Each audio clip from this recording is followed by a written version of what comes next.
ಕೂತಿದ್ದಾನೆ. ಶಿಷ್ಯರು ಯಾರು? ವೃದ್ಧ ಶಿಷ್ಯ. ಸಾಧಾರಣವಾಗಿ ಏನಿರ್ತದೆ, ಗುರುಗಳು ವಯಸ್ಸಿಂದ ಜ್ಞಾನದಿಂದ ಅನುಭವದಿಂದ ದೊಡ್ಡವರು ಇರ್ತಾರೆ, ಶಿಷ್ಯರು ಅವ್ರಿಗಿಂತ ಚಿಕ್ಕವರು ಇರ್ತಾರೆ, ಅವರ ತಲದಲ್ಲಿ ಕೂತ್ಕೊಂಡು ಕಲಿತಾರೆ, ಆ ಥರ ಇರ್ತದೆ. ಆದರೆ ಇಲ್ಲಿ ಭಾಳ ವಿಶೇಷವಾದ ಅನುಭವ. ವೃದ್ಧ ಶಿಷ್ಯ ಗುರುರ್ಯುವ. ಗುರುಗಳು ಶಿಷ್ಯರೆಲ್ಲರೂ ಅವರು ವೃದ್ಧರು, ಗುರು ಮಾತ್ರ ಯುವಕ. ಆಮೇಲೆ ವೃದ್ಧ ಶಿಷ್ಯ ಗುರುರ್ಯುವ ಗುರುವಸ್ತು ಮೌನಂ ವ್ಯಾಖ್ಯಾನಂ. ಈತ ಮರದ ಕೆಳಗಡೆ ಕೂತ್ಕೊಂಡಿದ್ದಾನೆ, ಏನು ಮಾತಾಡ್ತಾರೆ. ಆಮೇಲೆ ಇದರಿಂದ ಏನಾಯಿತು? ಶಿಷ್ಯಾಸ್ತು ಚಿನ್ನ ಸಂಶಯ. ಶಿಷ್ಯರ ಎಲ್ಲ ಸಂಶಯಗಳು ಕೂಡ ದೂರವಾದವು. So there was no communication between guru and shishya. Even with all that all his doubts are cleared ಅಂತಂದರೆ ಲಾಜಿಕಲಿ ಇದನ್ನು ಯಾರೂ ಒಪ್ಪೋಕ್ಕೆ ಸಾಧ್ಯ ಇಲ್ಲ. ಅದರೊಳಗೆ ವಿಶೇಷವಾಗಿ ಈ ಕಾಲ. ಆದರೆ ಒಂದು ಉದಾಹರಣೆ ಇರ್ತದೆ, ನಮಗೆ ಅಂಥದ್ದು ಅನುಭವ ನಮ್ಮೆಲ್ಲರಿಗೂ ಆಗಿರ್ತದೆ. ಏನು ಅಂತ ಹೇಳಿದರೆ, ನಾನೇನೋ ಹೇಳಬೇಕು ಅಂತ ಅಂದ್ಕೊಂಡಿರ್ತೇನೆ, ಅದನ್ನೇ ಅವ್ರು ನನಗೆ ಹೇಳಬೇಕು ಅಂತ ಹೇಳ್ತಾರೆ. ಅಥವಾ ಅವ್ರು ಏನು ಹೇಳದೇ ಇದ್ರೇನು ಕೂಡ ನನಗೆ ಮನವರಿಕೆ ಆಗುತ್ತೆ. ಈ ಥರ ಅನುಭವ ಆಗ್ತದೆ. ಸೊ ಇಂಥದ್ದೊಂದು ಇದನ್ನು ದೈವಿಕ ಅನುಭೂತಿ ಅಂತ ಹೇಳ್ಬೋದು. ಆ ಥರದ ಒಂದು ಮೌಲ್ಯ ಇರ್ತಾ ಇದ್ದಿದ್ದು ಅದನ್ನು ನಾವು ನೋಡ್ಬೋದು. ಆಮೇಲೆ ವ್ಯಾಸಪೂರ್ಣಿಮೆ ಬಗ್ಗೆ ವಿಸ್ತಾರವಾಗಿ ನಮ್ಮ ಮಿತ್ರರಾದಂಥ ಅಪ್ಪಾಜಿ ಎಲ್ಲ ತಿಳಿಸಿರೋದ್ರಿಂದ ನಾನು ಅದನ್ನು ವಿಸ್ತಾರವಾಗಿ ಹೇಳೋಕ್ಕೆ ಹೋಗ್ತಾ ಇಲ್ಲ. ಆದರೆ ಗುರುಗಳು ಮಹತ್ವ ಎಲ್ಲ ಕಾಲಕ್ಕೆ ಕೂಡ ದೊಡ್ಡದು. ಇವತ್ತು ಇಲ್ಲಿ ಬಂದಿದ್ದ ತಕ್ಷಣ ನಮಗೆಲ್ಲ ನಮ್ಮ ಹಳೆಯ ಎಲ್ಲ ಉಪಾಧ್ಯಾಯರು ಎಲ್ಲರೂ ನೆನಪಾದರು. ನನಗೆ ಕೂಡ ಅಷ್ಟೇ, ಅವರಿಗೆ ಕೂಡ ಎಲ್ಲ ನೆನಪಾದರು. ಹೌದಾ? Okay okay. ಹಾಗಾಗಿ ಇದೆಯಾ? ಅಲ್ಲ, ಕೇಳ್ತದ? ಕೇಳ್ತೇವೆ. ಅದಲ್ಲ? ಓಕೆ ಓಕೆ, ಸರಿ. ಹಾಗಾಗಿ ಈ ಒಂದು ಕಾರ್ಯಕ್ರಮ ಎಷ್ಟು ಸಂತೋಷ ತಂದುಕೊಟ್ಟಿದೆ ಅಂತ ಅನ್ನೋದು ಗೊತ್ತಾಗ್ತಾ ಇದೆ. ಈಗ ಮುಖ್ಯವಾದ ಸಂಗತಿಗೆ ಬರೋದಾದರೆ ಕುಮಾರನ ಹೊಸಗೇರಿ. ಇಲ್ಲೊಂದು ಆ ಹಿಂದೆ ನಾನು ಹೇಳಿದಾಗೆ ಗುರುಗಳು ಯುವಕರು, ಶಿಷ್ಯರು, ವೃದ್ಧರು ಅಂತ ಹೇಳಿದೆ. ಇಲ್ಲಿ ಇನ್ನೊಂದಿದೆ, ಇವರಿಬ್ಬರು ಕೂಡ ಗುರುಗಳೇ. ಯಾರು? ಜಿ ಪಿ ರಾಜರತ್ನಂ ಒಬ್ಬರು, ಇನ್ನೊಬ್ಬರು ಡಾಕ್ಟರ್ ಡಿ ವಿ ಗುಂಡಪ್ಪನವರು. ಇವರಿಬ್ಬರೂ ಋಷಿ ಸದೃಶ ಜೀವನವನ್ನು ನಡೆಸಿದವರು. ಇವರು ಯಾರಿಗೇನು ರತ್ನ ಪದಗಳು ಕೇಳಿದ್ದೀರಲ್ವ? ರತ್ನ ಪದಗಳು ಕೇಳಿದ್ದೀರಿ. ರತ್ನ ಪದ ಕೇಳಿದರೆ ಕಳೆದೋಯ್ತಂತೂ ಕುಣಿದಾಡ್ತೀನಿ, ದೊಡ್ಡ ಕಾಟ ತೊಂದರೆ, ನೀನೇನಾದ್ರು ನಿನ್ನ ನಿಂಟಿ ಏನಾದ್ರು ಬಿಟ್ಟೋಗ್ಬಿಟ್ರೆ ಏನಪ್ಪ ಮಾಡ್ತೀನಿ ಅಂತ ಕೇಳಿದರೆ ಕಳೆದೋಯ್ತಂತ ಕುಣಿದಾಡ್ತೀನಿ ಅಂತ. ಆದರೆ ಜೊತೆಯಲ್ಲಿ ಸೇರಿಸ್ತಾರೆ, ಕನ್ನಡ ಸುದ್ದಿಗೇನರ ಬಂದರೆ ಮಾನ ಉಳಿಸೋಕ್ಕಿಲ್ಲ, ಎಂಡ ಕುಡಿಯೋದು ಬಿಟ್ಬಿಟ್ಟು ರತ್ನ ಅಂತ ಅವನೇನಾದ್ರು ಅಂದರೆ ಮೂರು ಚೂರ ಮುರಿಸ್ಕೊತೀನಿ ಅವನ ಮಾತಿಗೆ ಅಡ್ಡ ಬಂದರೆ. ಇದು ರಾಜರತ್ನಂ ಕಾವ್ಯದ ಸ್ವಾರಸ್ಯ. ಆದರೆ ಅವ್ರು ಯಾರು ಒಂದು ದಿವಸಕ್ಕೆ ಒಂದು ಹನಿ ಮದ್ಯ ಕುಡಿದವರಲ್ಲ, ಅದ್ರ ವಾಸನೆಯನ್ನು ನೋಡಿದವರಲ್ಲ, ಋಷಿಗಳ ಥರ ಬದುಕಿದವರು. ರಾಜರತ್ನಮ್ಗಂಥದ್ದೊಂದು ಸಂದರ್ಭ ಯಾಕೆ ಬರಬೇಕಾಯಿತು ಅಂತ ಹೇಳಿದರೆ, ಒಂದು ಮಾತಿದೆ, ಕೋಣಂಗಳ 2 ಹೋರೆ ಗಿಡಗಂಗೆ ಮಿತ್ತು. ಯಾರದಪ್ಪ? ಬಹುಶಃ ಇದರಲ್ಲಿ ಜೈನ ಕಾವ್ಯದಲ್ಲಿ ಬರ್ತದೆ.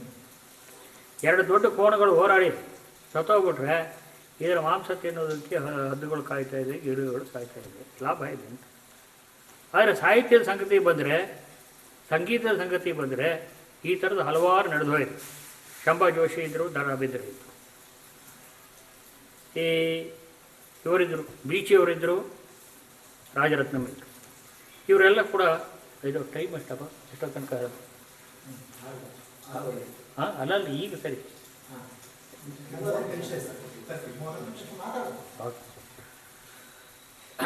ಅವರಿಬ್ಬರು ಕೂಡ ಅವರಿಂದಾಗಿ ಈ ಥರದ ರಾಜರತ್ನಂ ಮತ್ತು ಬೀಚಿ ಇವರ ನಡುವೆ ಬಂದ ಒಂದು ವಾಗ್ವಾದದ ಫಲವಾಗಿ ಆ ಥರದಲ್ಲಿ ಉಂಟಾಯಿತು. ಆಗ ಅವರು ಬೀಚಿ ಬಯೋಗ್ರಫಿ ಬರ್ತದೆ, ಎಲ್ಲರೂ ಬಯೋಗ್ರಫಿ ಬರೀತಾರೆ. ಬಯೋಗ್ರಫಿ ಈಸ್ ಜೀವನ ಚರಿತ್ರೆ. ನಿರ್ಭಯಾಗ್ರಫಿನ ಇವರು ಬರೋದು, ಜಿ ಪಿ ರಾಜರತ್ನ ಬರೋದು. ಹೀಗೆ ಅವರಿಬ್ಬರ ಸಂವಾದದಿಂದ, ಜಗಳದಿಂದ, ವಾಗ್ವಾದದಿಂದ ಕನ್ನಡಕ್ಕೆ 2 ಕೃತಿಗಳು ಸಿಕ್ಕಿದ್ವು. ಅಂಥದ್ರಲ್ಲಿ ಒಂದು ಕೃತಿ ರತ್ನ ಪದಗಳು ರಾಜರತ್ನ ಬರೆದರು, ಇನ್ನೊಂದನ್ನು ಬೀಚಿ ಬರೆದರು, ನಿರ್ಭಯಾಗ್ರಫಿ.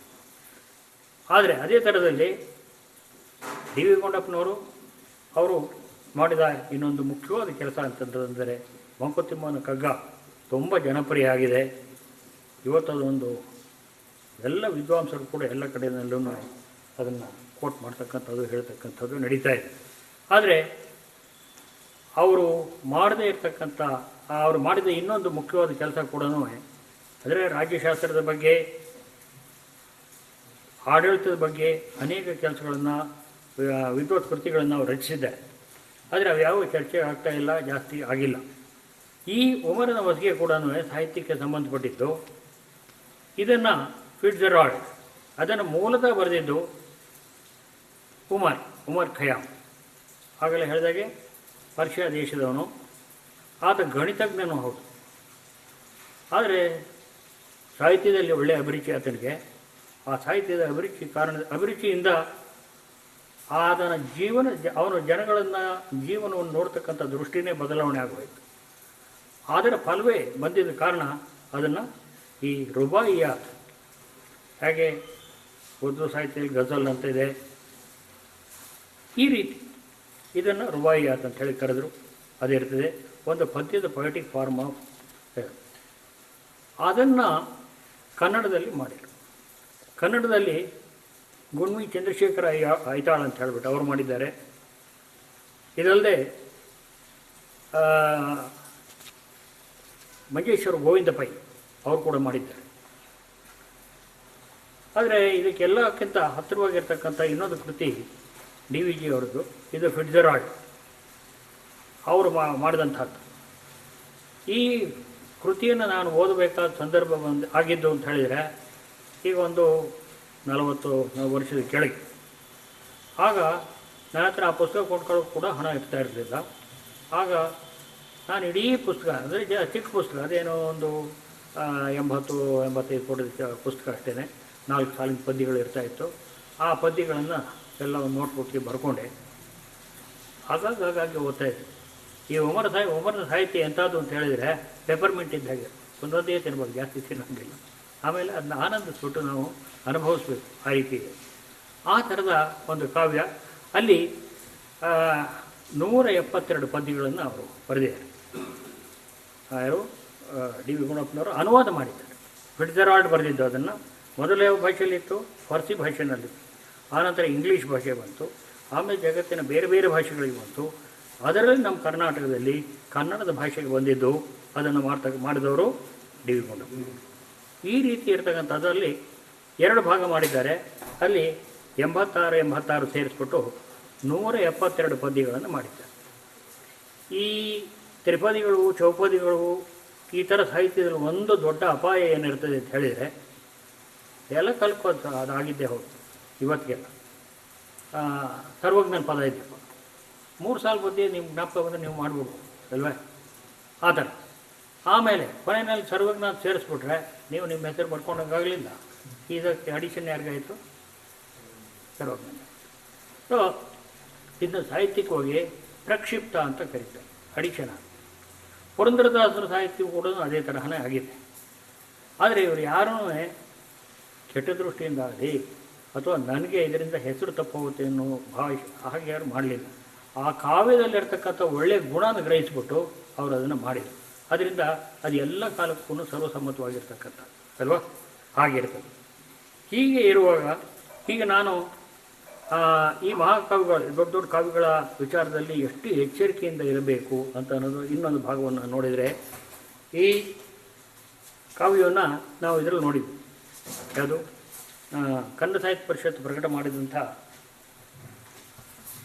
ಕನ್ನಡ ಸಾಹಿತ್ಯ ಪರಿಷತ್ತು ಪ್ರಕಟ ಮಾಡಿದ ಒಂದು ಪುಸ್ತಕದಲ್ಲಿ ಇದನ್ನು ನೋಡಿದೆ ನಾನು. ಭಾಳ ಎಚ್ಚರಿಕೆಯಿಂದ ಇರಬೇಕಾಗ್ತದೆ. ಏನಾಯ್ತಲ್ಲಿ ಅಂತ ಹೇಳಿದ್ರೆ, ಈ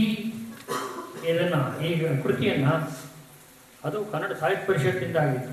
ಸೊ ಅಲ್ಲಿ ಒಂದು ಎಚ್ಚರಿಕೆ ತೊಗೊಂಡಿರಬೇಕಾಗಿತ್ತು ಅಂತ ಹೇಳುವಂಥದ್ದು ಆ ಮುನ್ನುಡಿನಲ್ಲಿ ಅವರು ಬರೆದಿದ್ದಾರೆ.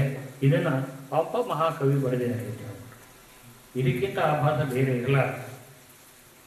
ಯಾಕೆ ಹಾಗಾಗುತ್ತೆ ಅಂತ ಹೇಳಿದರೆ, ಎಲ್ಲ ಕಾವ್ಯಗಳಿಗೆ ಅಥವಾ ಮಾತುಕೃತಿಗಳಿಗೆ ಒಂದು ಕಾಮ, ಪುರುಷಾರ್ಥ, ಅಲ್ಪ ವಿರಾಮ, ಪೂರ್ಣ ವಿರಾಮ ಯಾವುದು ಬಿಟ್ಟರೆ ಕೂಡ ಅರ್ಥಾಂತರ ಆಗ್ತಕ್ಕಂಥ ಸಂದರ್ಭ ಇರ್ತದೆ. ಇದು ಹಾಗೆ ಆ ಥರದಲ್ಲಿ ಆಗಬೇಕು. ಹೀಗಾಗಿ 40 ವರ್ಷಗಳಿಂದ ಇದು ಕಾಡ್ತಾ ಇದ್ದಂಥ ನನಗೆ ಈ ಉಮರ್ ಖಯ್ಯಾಮ್ನ ಪದ್ಯಗಳನ್ನು ಗದ್ಯದಲ್ಲಿ ಹೇಳಬೇಕು. ಯಾಕೆ ಹೆಂಗಾಯಿತು ಅಂತ ಹೇಳಿದರೆ, ಈಗ ಮಂಕುತಿಮ್ಮನ ಕಾವ್ಯಕ್ಕೆ ವ್ಯಾಖ್ಯಾನಗಳು ಅನೇಕ ವ್ಯಾಖ್ಯಾನಗಳು ಕೇಳ್ತೇವೆ, ನೋಡ್ತೀವಿ. ಇದ್ರ ಬಗ್ಗೆ ಯಾರು ಯಾಕೆ ಓದಲಿಲ್ಲ ಅಥವಾ ನೋಡಲಿಲ್ಲ ಅಂತ ತಿಳ್ಕೊಂಡ್ರೆ ಇದು ಅಷ್ಟೊಂದು ಜನಪ್ರಿಯ ಆಗಲಿಲ್ಲ ಅಂತ. ಯಾಕಾಗಿಲ್ಲ ಅಂದರೆ, ಇವತ್ತು ತುಂಬ ಹಳೆಗನ್ನಡ ಅಂತಂದರೆ ನಾವೆಲ್ಲ ಓದೋ ಒಡ್ಡಾರಾಧನೆ ಕಥೆ ಇರ್ತಾಯಿತ್ತು ಅಲ್ವ.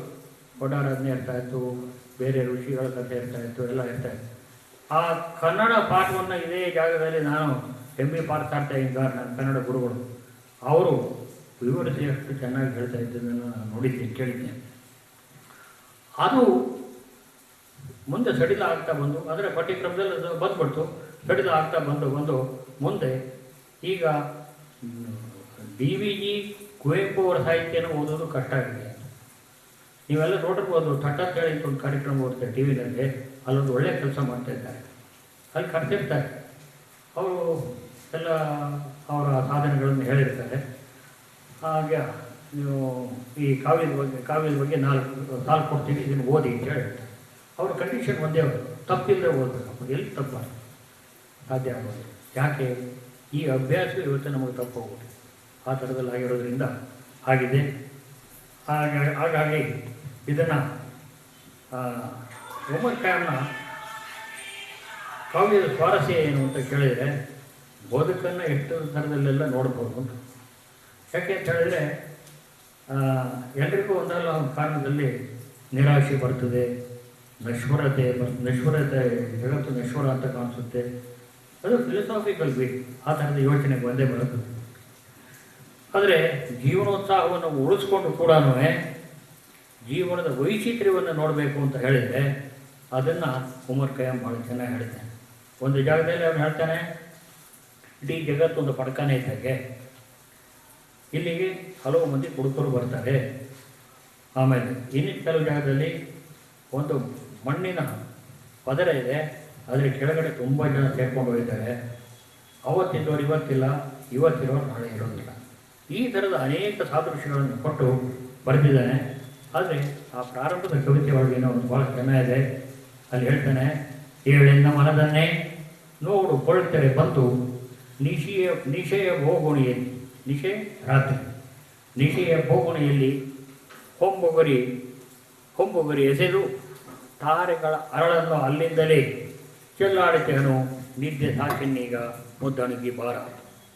ಈ ಪದ್ಯ ನೋಡುವಾಗ ಏನನ್ನಿಸ್ತದೆ ನಮಗೆ? ಮಲಗಿರ್ತಕ್ಕಂಥ ಅವನ ಮನದನ್ನೇ ಮಲಗಿದ್ದಾಳೆ.